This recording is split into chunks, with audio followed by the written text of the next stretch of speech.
Бисмиллах. Алхамдулиллах. Ассалату вассаляму аля расулиллах. Аль-джаза. Аль-хисаб валь-джаза. Расчет в судный день и воздаяние за наши дела. И мы с вами разбираем принципы, которые лежат в основе расчета и оценки деяний людей. На прошлой неделе мы с вами говорили про ознакомление людей с их делами, что перед каждым рабом ангелы представят все его и благие дела, если они имелись, и дурные дела, и каждый будет попунктно признавать, что он это все сделал. Это справедливость Аллаха. И мы с вами говорили, что Аллах в этом не нуждается. Он может просто ангелам приказать кинуть грешников в ад. Но Аллах справедливый, и Он каждого будет знакомить с тем, что он совершал.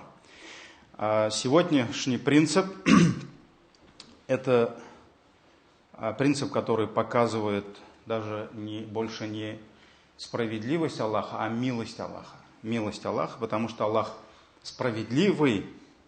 Ты сделал столько-то, Он тебе дал столько-то. Но Аллах еще милостивый, поэтому дает больше. Награда за благодеяние людей будет увеличиваться в несколько раз, в то время как наказание за грехи останется неизменным. Это есть милость Аллаха. И как в аятах говорится, как, например, 64 сура, 17 аят, Всевышний говорит: если вы одолжите или как Аллаху прекрасный заем, то есть любое дело – это заем. То есть ты, например, что-то израсходовал на пути Аллаха, это твой заем Аллаху. И Аллах тебе сам возвращает. И вот, если вы одолжите Аллаху прекрасный заем, то Он приумножит его для вас и простит вас. То есть Аллах не просто вернет то, что ты дал на пути Аллаха. Нет, Он приумножит. Обязательно приумножит это и еще простит вас. То есть простит ваши грехи. И можно еще вспомнить хадис. Аят «Валлаху шакурун халим». Воистину Аллах благодарный. То есть свойство благодарности есть у Аллаха. Аллах благодарный. Ол рахматлы, шакрлы. Если кто-то что-то делает ради него, он обязательно сам возблагодарит его. Аллаху шакур. Шакур не просто шакир, который сейчас вот отблагодарил вчера, да. Шакур — это тот, который постоянно благодарит. Поэтому Аллах сам возблагодарит того, кто сделал что-либо ради него. И по милости Аллаха, те благодеяния, которые совершают рабы, они увеличиваются в минимум во сколько раз? В 10 раз.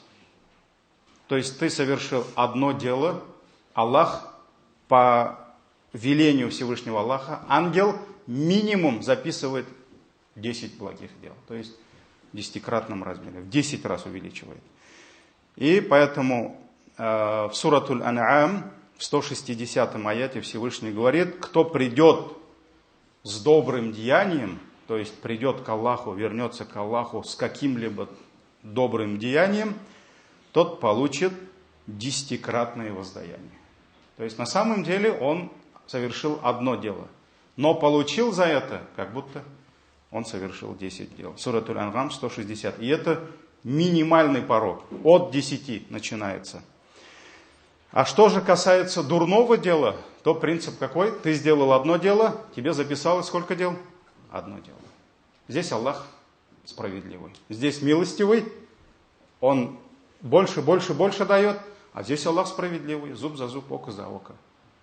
Ты совершил один грех. Ангелы не будут писать, что ты совершил 2 греха. Или 3. Или 10. Ты совершил один грех. И получит. А кто придет со злым деянием, То есть это в одном аяте все. Аллах сначала сказал, кто придет с добрым деянием, тот получит 10-кратное воздаяние, а кто придет со злым деянием, в судный день к Аллаху, тот получит только соответствующее ему воздаяние. Это сура Аль-Ан'ам, 160 аят. Поэтому Аллах милостивый, Аллах справедливый. Давайте посмотрим несколько хадисов. Первый хадис передает нам Абу Зар в сборниках хадисов имама Аль-Хакима, имама Ахмада. Ученые сказали, что это достоверный хадис, где посланник Аллаха, саллаллаху алейхи вассалям, передал нам слова Всевышнего Аллаха. То есть это хадис Кудси, где передаются слова Аллаха. Аллах говорит: награда за каждое благое дело будет увеличиваться в 10. Но это еще не все. И более раз. То есть Аллах может дать больше, более раз. А воздаяние за скверное дело останется неизменным. Или, что еще может Аллах сделать? Аллах может и простить. То есть Аллах может дать тебе за один грех, то есть наказание как за этот грех. Но Аллах может, что еще? Аллах может и простить. Аллах прощающий. Поэтому Аллах говорит, воздаяние за скверное дело останется неизменным, или же я прощу его. Аллах в судный день простит огромное количество грехов. Огромное количество грехов. Иногда за одно благое дело. Благодарность за одно дело, Аллах 1000 грехов может простить своему рабу. И если ты встретишь меня с грехами размером землю, на которой мы живем, но в то же время не предавая никого и ничего мне в сотоварищи, то есть у тебя прегрешений было много, но ты никогда не поклонялся никому, кроме Аллаха. То есть ширка, вот этого страшного греха, многобожия у тебя не было. То есть если ты вернешься к Аллаху с грехами размером землю, но в то же время не предавая никого и ничего мне в сотоварищи, я встречу тебя прощением размером с такую же землю. То есть, если ты совершил грехов размером землю, Аллах встретит тебя за то, что ты поклонялся только Ему. Аллах встретит тебя с прощением с таким же размером. То есть Он простит все твои грехи. Можно привести несколько примеров. Например, хадис, где говорится о чтении Корана. Конкретный, например, хадис, тут несколько хадисов, я просто времени мало, поэтому некоторые отбираю. Например, Абдулла ибн Масуд передал, что посланник Аллаха, саллаллаху алейхи вассалям, сказал про чтение Корана: тому, кто прочтет хотя бы одну букву из книги Аллаха, ему запишется одно благое дело. То есть за каждую букву, не за слово, не за аят. За каждую букву записывается один саваб. Один саваб – это вот такая твердая валюта, да, которая не поддается, иншаллах, никаким там экономическим кризисам. Это самая надежная валюта Аллаха. То есть нужно понимать, что саваб – это одно дело. Один саваб – это одно твое дело. И вот Аллах, пророк ﷺ сказал, кто прочтет хотя бы одну букву из книги Аллаха, ему запишется один саваб, то есть одно благое дело. За каждую букву, как будто он совершал одно благое дело. А за каждое благое дело воздается 10-кратно. То есть ты прочитал одну букву, эта буква умножается на 10. И пророк сказал: я не говорю, что алиф, лям, мим это одна буква. Нет, алиф это одна буква, лям одна буква, мим одна буква. То есть за то, что ты скажешь алиф, лям, мим, ты получишь, тебе запишется, как будто ты совершил 3 благих дела, и это умножается на 10-30 благих дел. Вот суру Фатиха, посчитайте, сколько там букв. В суре Фатиха, да, умножайте на 10. И за то, что вы прочитали одну эту суру, вы получите столько наград, иншаллах. Иншаллах. Это милость Аллаха. Также есть хадисы, где говорится про некоторые виды зикров, поминания Аллаха. Посланник Аллаха, саллаллаху алейхи вассалям, сказал, этот хадис передал нам Абдулла ибн Амр ибн аль-Ас, ради Аллаху анхума. Посланник Аллаха, саллаллаху алейхи вассалям, сказал, две вещи вводят мусульманина в рай. Вводят мусульманина в рай, если он будет выполнять их. Они легки, но при этом мало кто их делает. То есть сделать это дело легко, но, к сожалению, мало кто их делает. Нужно произносить слова Субханаллах, Альхамдулиллах и Аллаху Акбар. Субханаллах, Альхамдулиллах, Аллаху Акбар. По 10 раз после каждой молитвы. То есть вот здесь я немножко поясняю, что есть хадисы, которые указывают, что посланник Аллаха, саллаллаху алейхи вассалям, призывал после намазов говорить вот эти 3 слова, да, Субханаллах, вот как тасбихат, да, Субханаллах, Альхамдулиллах, Аллаху Акбар. Есть риваяты, вот здесь 10, где-то 11, где-то там 24, если я не ошибаюсь. Умма выбрала один из самых сильнейших хадисов, это 33 раза, по 33 раза. Но даже вот здесь говорится, даже если 10 раз, да, то есть по 10 раз после каждой молитвы. И Абдулла, который передал этот хадис, сказал, я видел, как посланник Аллаха, саллаллаху алейхи вассалям, считает эти слова на пальцах. То есть вот как мы с вами делаем, он считал их на пальцах. И далее пророк, саллаллаху алейхи вассалям, сказал, это 150 раз для языка, 150 раз для языка и 1500 на весах. То есть после каждой молитвы умножаем на 5, так ведь? 30 умножаем на 5, сколько? 150. То есть на самом деле, даже если по 10 раз, получается 150 раз. Но пророк саллаллаху алейхи вассалям сказал, записывается не 150 благих дел, а умножается на 10, и это получается 150 раз для языка и 1500 на весах.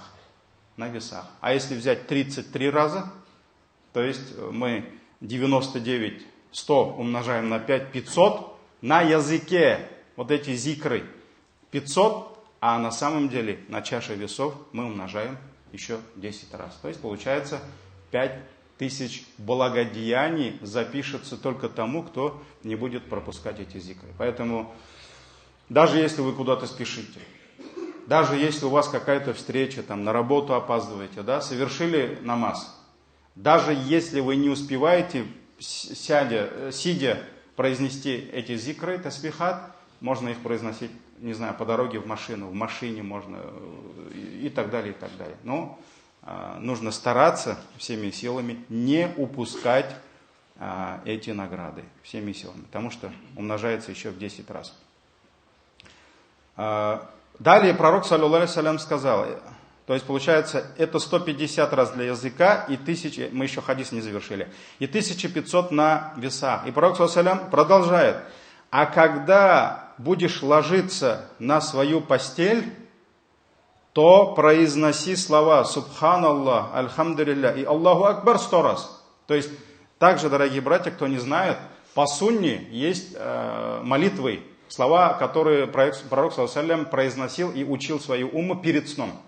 Есть несколько вариантов дуа, хотя бы один. Бисмиллях, хотя бы один. Найдите в сунне пророка, саллаллаху алейхи вассалям, и выучите, чтобы перед сном почитать вот эти зикры. И также пророк, саллаллаху алейхи вассалям, учил нас, вот как после намаза, мы говорим 33 раза Субханаллах, Альхамдулиллах, Аллаху Акбар, перед сном говорить эти же слова.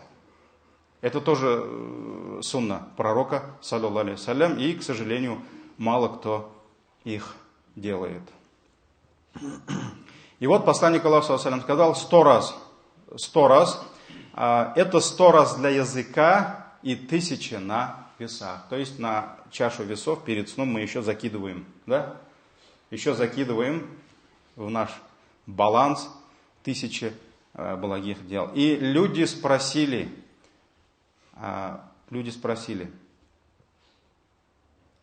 А кто из вас совершает в день 2500 скверных дел? Пророк салям, когда рассказал про эти 1000 благих дел перед сном, он спросил, а кто из вас совершает в день 2500 скверных дел? Люди спросили, а как же мы не станем выполнять их? То есть, как нам не выполнять их? Он ответил, приходит к одному из вас шайтан, когда он совершает молитву и говорит ему, вспомни то-то, то-то, вспомни то-то, то-то, до тех пор, пока он не закончит молитву, чтобы помешать ему произнести поминание Аллаха. И приходит к нему шайтан, когда он ложится в постель, и начинает усыплять его до тех пор, пока он не заснет. То есть,